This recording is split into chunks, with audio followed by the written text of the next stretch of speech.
नमस्कार, ग्लोको समाचारमा स्वागत छ। म अब्राहम दियाली। सुरु गरौँ अहिलेसम्मका प्रमुख प्रसङ्गबाट। अमेरिकी राष्ट्रपति जो बाइडेनले बढाए अमेरिका प्रवेश गर्न पाउने आप्रवासी शरणार्थी सङ्ख्या। 12 देखि 15 वर्षसम्मका लागि फाइजर खोप लगाउन स्वीकृति दिने अमेरिकाको तयारी। अश्वेत कर्मचारीलाई बिना तलब काम गर्न बाध्य बनाएको आरोपमा $5 लाख जरिवाना र 10 वर्ष कैद सजाय। मेक्सिको शहरमा महानगरीय रेल दुर्घटना हुँदा कम्तीमा 23 जनाको मृत्यु, दर्जनौं घाइते। भारतमा अक्सिजन अभाव बीच कोरोना संक्रमितको संख्या 2 करोड नाग्यो। कोरोनाबाट नेपालमा नै पहिलोचोटि एकै दिन 55 जनाको मृत्यु।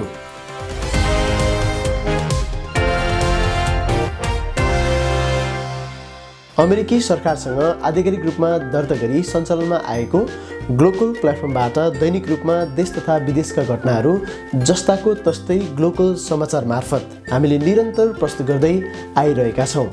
हामीले प्रस्तुत गरेका सबै कार्यक्रमहरू समयमै र सबैभन्दा पहिले हेर्नको लागि हाम्रो युट्युब च्यानललाई सब्स्क्राइब गर्न नभुल्नुहोला। सब्स्क्राइब गर्नको लागि यसै भिडियोको मुनिपट्टि रहेको सब्स्क्राइब बटनलाई थिच्न नभुल्नुहोला। साथै हाम्रो फेसबुक पेज ग्लोकल प्लेटफर्मलाई लाइक र फलो गर्न सक्नुहुनेछ। अब ग्लोकल समाचार विस्तारमा। अमेरिकी राष्ट्रपति जो बाइडेनको नयाँ प्रशासनले वार्षिक रूपमा अमेरिका प्रवेश गर्न दिने आप्रवासीको संख्यालाई 15,000बाट बढाएर 62,500 बनाएको छ। पूर्व राष्ट्रपति डोनाल्ड ट्रम्पले आप्रवासी शरणार्थीबारे लिएको कडा कदमपछि अमेरिकाले वार्षिक 15,000 शरणार्थीलाई मात्र अमेरिका प्रवेश गर्न दिने व्यवस्था गरिएको थियो। ट्रम्पको उक्त कदमले शरणार्थीलाई दिने प्रवेशमा गरिएको कडाइका कारण विश्व समुदायले अमेरिकालाई हेर्ने दृष्टिकोण नकारात्मक बनेको भन्दै वर्तमान राष्ट्रपति बाइडेनकै डेमोक्रेटिक पार्टीका उदारवादी नेताहरूको दबावपछि सोमबार यो निर्णय आएको हो। डेमोक्रेटिक पार्टी भित्रका प्रगतिशील तथा शरणार्थी निकायहरूले वार्षिक रूपमा प्रवेश गर्न दिने आप्रवासीहरूको संख्या 15,000 नै राख्नु अमानवीय रहेको भन्दै तीव्र आलोचना गरेका थिए। बाइडेनले संख्या बढाउने घोषणा गर्दै न्यूनतम मात्रले अमेरिकी मूल्य मान्यताको प्रतिनिधित्व गर्दैन। धेरै आप्रवासीलाई प्रवेश गर्न दिँदा मेक्सिको अमेरिका सीमा क्षेत्रमा आप्रवासीहरूको संख्या बढ्न सक्ने चिन्ता राष्ट्रपति बाइडेनले व्यक्त गरे पनि आफ्नै दलका नेताहरूको दबावपछि बाइडेनले यो निर्णय गरेको विभिन्न विज्ञहरूको भनाइलाई उद्धृत गर्दै राष्ट्रिय सञ्चार माध्यमहरूले उल्लेख गरेका छन्। सोमबार वार्षिक शरणार्थीको संख्या 62,500 बनाउने घोषणा गर्दै यसले पूर्व राष्ट्रपति ट्रम्पले तय गरेको इतिहासकै कम संख्याको नीतिलाई मेटाएको छ। आउँदो वर्ष वार्षिक रूपमा प्रवेश गर्न दिने शरणार्थीको संख्या 1,25,000 बनाउने योजना आफ्नो प्रशासनको रहेको पनि बाइडेनले बताएका छन्। तर अघिल्लो प्रशासनले शरणार्थीका सम्बन्धमा गरेका खराब निर्णयका कारण भएको क्षति मिलाउने क्रममा यो वर्ष वा अर्को वर्षको लक्ष्य पूरा गर्न भने कठिन भएको र यो तितो यथार्थ रहेको राष्ट्रपति बाइडेनले बताएका छन्। अमेरिकाको शरणार्थी व्यवस्थापन केन्द्रले दिएको जानकारी अनुसार गत अक्टोबरदेखि मार्चसम्म करिब 2,000 शरणार्थी मात्रै अमेरिका प्रवेश गरेका छन्। अमेरिकाले किशोर किशोरीका लागि कोरोना भाइरस विरुद्धको खोप लगाउन स्वीकृति दिने तयारी गरेको छ। अमेरिकाको food and drug administration FDA corona virus विरुद्धको फाइजर खोप 12 देखि 15 वर्षसम्मका लागि बालबालिका र किशोर किशोरीलाई लगाउन स्वीकृति दिने तयारी गरेको सङ्घीय अधिकारीले जनाएको छ। आउँदो हप्ताको सुरुमा FDA सो स्वीकृति जारी गर्ने तयारी गरेको खबर उल्लेख छ। फाइजर र जर्मनीको कम्पनी बायोएनटेकले उत्पादन गरेको खोप परीक्षणपछि 12 देखि 15 वर्षसम्मका लागि दिने तयारी भइरहेको छ। खोप उत्पादकले गएको मार्चमै परीक्षणको नतिजा प्रकाशित गर्दै 12 देखि 15 वर्षका बालबालिका किशोर किशोरीमा पनि खोप सुरक्षित तथा प्रभावकारी रहेको बताएको थियो। फाइजर खोपको आपतकालीन प्रयोग किशोर किशोरीमा पनि विस्तार गर्ने तयारी स्वरूप छलफल तथा परामर्श भएको FDAले बताएको छ। फाइजरको खोप 16 वर्ष माथिका लागि अमेरिकाले यसअघि नै स्वीकृति प्रदान गरिसकेको छ। फाइजरले भने किशोर किशोरीमा पनि खोप स्वीकृत गर्ने बारे भइरहेको तयारीका सम्बन्धमा कुनै प्रतिक्रिया दिएको छैन। अमेरिकाको centre for disease control CDC की निर्देशक रोसेल वालेस्कीले अप्रिलको सुरुमा फाइजर किशोर किशोरीका लागि मेको मध्यसम्म खोप स्वीकृत गर्न सकिने बताएकी थिइन्। मोडेर्ना तथा जोन्सन एन्ड जोन्सनले पनि आफ्नो खोप 12 देखि 18 वर्षसम्मका बालबालिका तथा किशोर किशोरीमा सुरक्षित तथा प्रभावकारी रहे नरहेको थाहा पाउनका लागि परीक्षण गरिरहेका छन्। मोडेर्नाको अध्ययनको नतिजा चाँडै आउने सम्भावना छ। फाइजर र मोडेर्नाले खोपको प्रभावकारिता 6 महिनादेखि 11 वर्षसम्मका बालबालिकामा कस्तो छ भनेर हेर्नका लागि पनि परीक्षण गरिरहेका छन्। 11 वर्षभन्दा मुनिका बालबालिकाका लागि खोप सन् 2022 को सुरुमा तयार हुने दुवै कम्पनीले बताएका छन्। अमेरिकामा एकै दिनमा कोभिड-19बाट 49,641 जना संक्रमित भएका छन्। त्यस्तै एकै दिनमा 733 जनाको मृत्यु भएको छ। गत सोमबार मे 2 का दिन 24 घण्टामा उक्त तथ्याङ्क न्युयोर्क टाइम्सले निकालेको हो। कोरोनाबाट संक्रमण हुनेको संख्यामा विगत 2 हप्तामा 26% कमी आएको छ।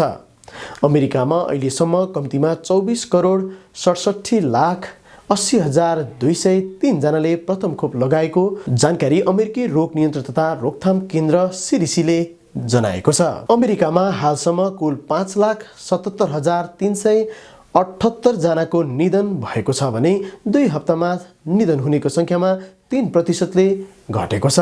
हाल अमेरिकामा 41,526 जना अस्पतालमा कोरोना संक्रमितहरू भर्ना भएका छन् भने भर्ना हुनेको संख्यामा 10%ले घटेको छ।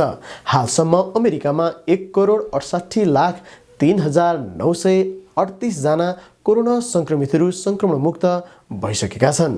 अमेरिकामा 32%ले पूर्ण तथा 44%ले कम्तीमा प्रथम खोप लगाएको अमेरिकी रोग नियन्त्रण तथा रोकथाम केन्द्र CDCले जनाएको छ। यो समाचार तयार पार्दासम्म कोरोनाबाट संक्रमित हुनेको संख्या 3,24,98,673 रहेको छ। अमेरिकाको दक्षिण क्यारोलाइनाका चमेना गृहका एक प्रबन्धकले अश्वेत कर्मचारीलाई बिना तलब काम गर्न बाध्य पारेकाले अदालतले $5 लाख जरिवाना र 10 वर्ष कैद सजाय सुनाएको छ। उक्त प्रबन्धकले हरेक हप्ता सयौं घण्टा वर्षौं दिनसम्म काम लगाएका थिए। त्यसमा पनि बिना तलब र उनले मौखिक तथा भौतिक रूपमा शारीरिक दुर्व्यवहार समेत गरेका थिए। उक्त पीडित कर्मचारीले उनका पूर्व प्रबन्धक दोषी ठहर भएपछि उनले $2,73,000 क्षतिपूर्ति पाउनुपर्ने माग गरेका थिए।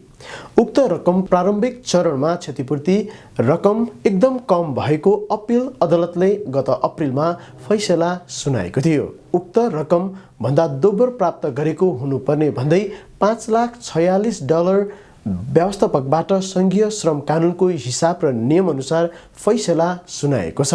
जोन क्रिस्टोफर स्मिथलाई वर्षौंसम्म तलब बिना कन्वेको क्याफेटेरिया चमेना गृहमा काम गर्न बाध्य पारिएको थियो। उनका प्रबन्धक बबी एडावर्सन सन् 2018 मै जबरजस्ती श्रम गरेकोमा दोषी ठहरिएका थिए।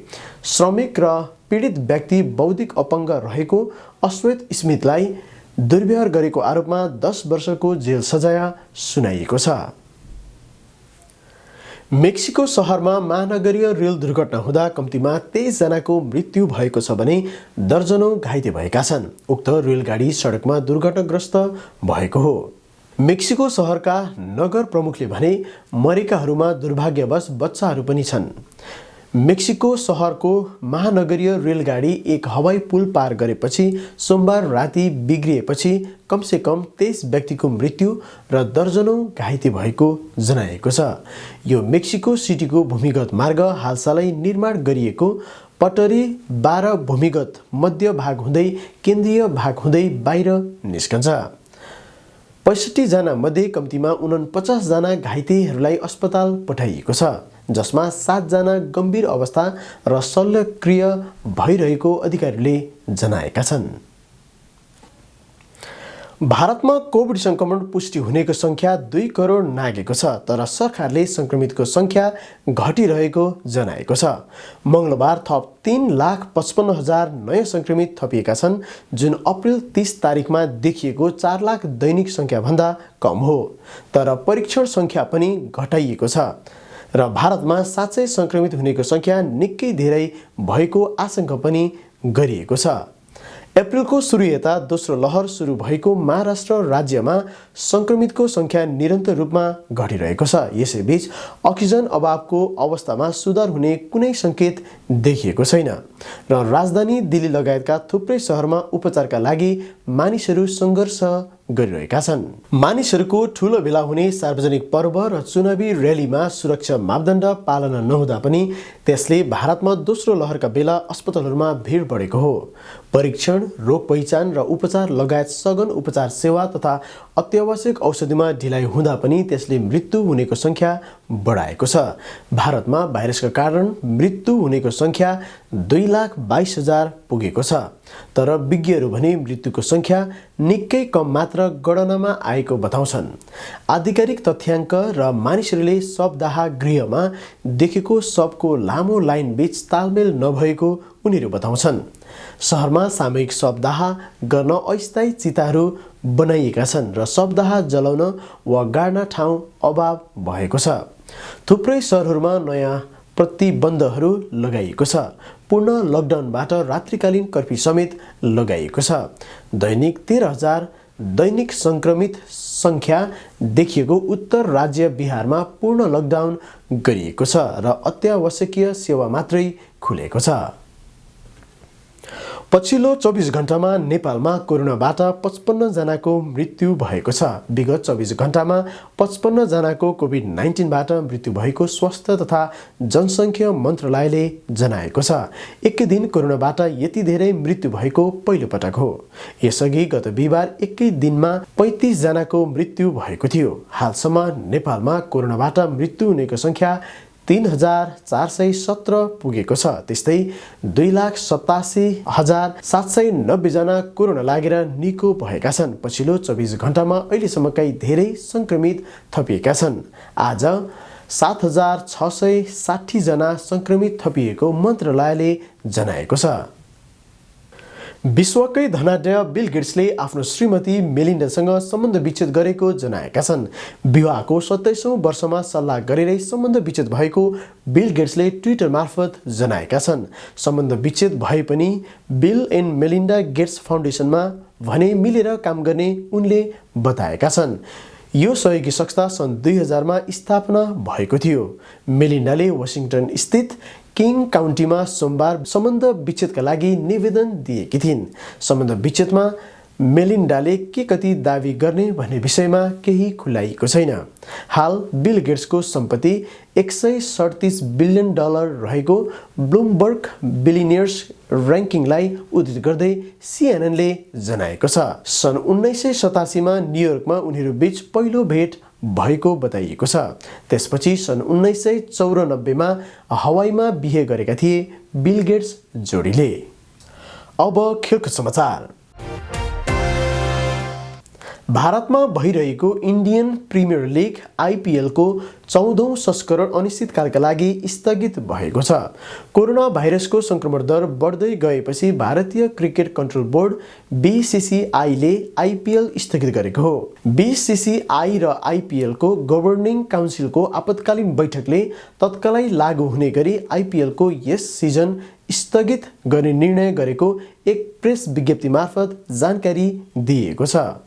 पछिल्लो पटक सनराइज हैदराबादका श्रद्धिमान शाहलाई कोरोना संक्रमण देखिएको थियो। त्यसअघि कोलकाता नाइट राइडर्सका 2 खेलाडी र चेन्नईका बलिङ प्रशिक्षक सहित 3 जनालाई संक्रमण देखिएको थियो। BCCI ले IPL मा सहभागी खेलाडी, सहयोगी कर्मचारी र IPL खेल सञ्चालनमा संलग्न अन्य सहयोगीको सुरक्षामा सम्झौता गर्न नचाहेको जनाउँदै उनीहरूको सुरक्षा, स्वास्थ्य र सबै सरकारवालाहरूको हितलाई ध्यानमा राख्दै यो निर्णय लिएको जनाएको छ। BCCI ले अब सबै खेलाडी घर फर्कने बताएको छ। BCCI ले IPL 2021 मा सबै सहयोगीको सुरक्षित व्यवस्थापनका लागि सबै शक्ति लगाउने जनाएको छ। IPL 2021 लाई अत्यन्त कठिन समयमा पनि आयोजना गर्न यथासक्दो प्रयास गरेकोमा BCCI ले सबै स्वास्थ्य सेवाकर्मी, राज्य सङ्घ, खेलाडीहरू, सहयोगी स्टाफ, फ्रेन्चाइज प्रायोजक, साझेदार र सबै सेवा प्रदायकहरूलाई धन्यवाद दिएको छ।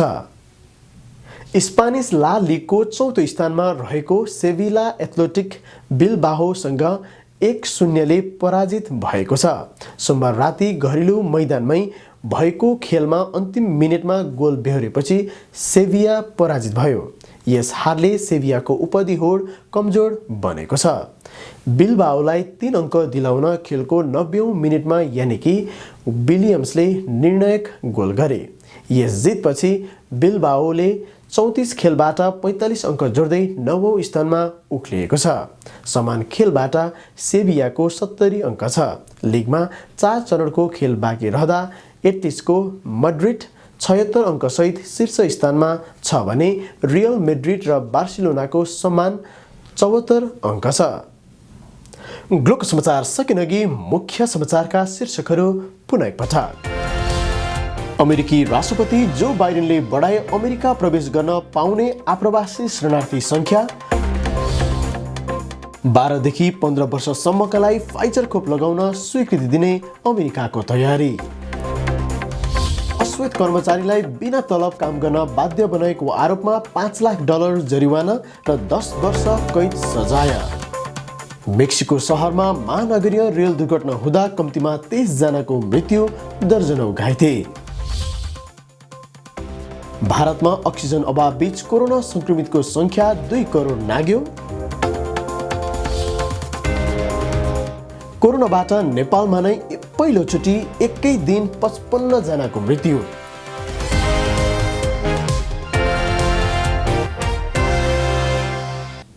हाम्रो तर्फबाट विशेष अनुरोध। हामीले प्रसारण गरेका समाचार, इतिहास, जीवनी र थुप्रै कार्यक्रमहरू समयमै र सबैभन्दा पहिले हेर्नको लागि हाम्रो युट्युब च्यानललाई सब्स्क्राइब गर्नुका साथै नजिकै रहेको बेल आइकनलाई थिच्न नभुल्नुहोला।